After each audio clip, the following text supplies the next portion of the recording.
Hello ભાઈબંધ। તો દોસ્તો આજે આપણે ફાગવેલ જે દાદાનું નવું મંદિર બન્યું છે એ મંદિર આજે દર્શન કરવાના છે। તો દોસ્તો આજે આપણે દાદાનું જે નવું મંદિર છે અહીંયા દર્શન કરશું અને આનંદ માણીશું। તો દોસ્તો તમે પણ દાદાનું મંદિર નવું બની ગયું છે ફાગવેલ, તો તમે જરૂરથી પધારજો દર્શન કરવા। અને હા, આજે આડો દિવસ છે એટલે એટલું બધું પબ્લિક આપણને જોવા મળતું નથી। તો દોસ્તો તમે અહીંયા આપણને લાઈન લાગવું પડે, બહુ પબ્લિક આવે। આજે આડો દિવસ છે એટલે પણ પબ્લિક એટલું બધું જોવા મળતું નથી। તો દોસ્તો ચાલો દાદાના દર્શન કરીએ।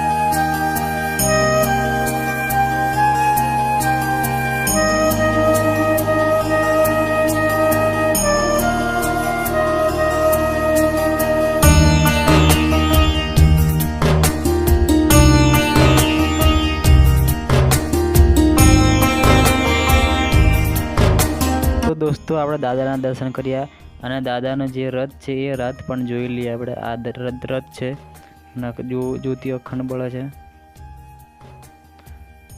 અને હવે આપણે નારિયેળ વધારવા જવાનું છે। તો દોસ્તો જો અહીંયા કેટલા ભક્તો બેસી રહ્યા છે। તો અહીંયાથી આપણે જે દાદાનું મેન મંદિર છે એની પાછળ નારિયેળ વધારવાની જગ્યા છે અને અહીંયા તમે પાછળ આવો છો તો તમને નાગ દાદાની વિશાળ પ્રતિમા તમને જોવા મળે છે। અને દોસ્તો હા, જે દાદાનું મેન મંદિર બની રહ્યું છે ફાગવેલ, અહીંયાનું પાછળનું વ્યૂ આવી રીતે છે। અને દોસ્તો પાછળ પાણી પીવાની પણ વ્યવસ્થા છે। અને આપણી વિડીયો ગમે તો લાઈક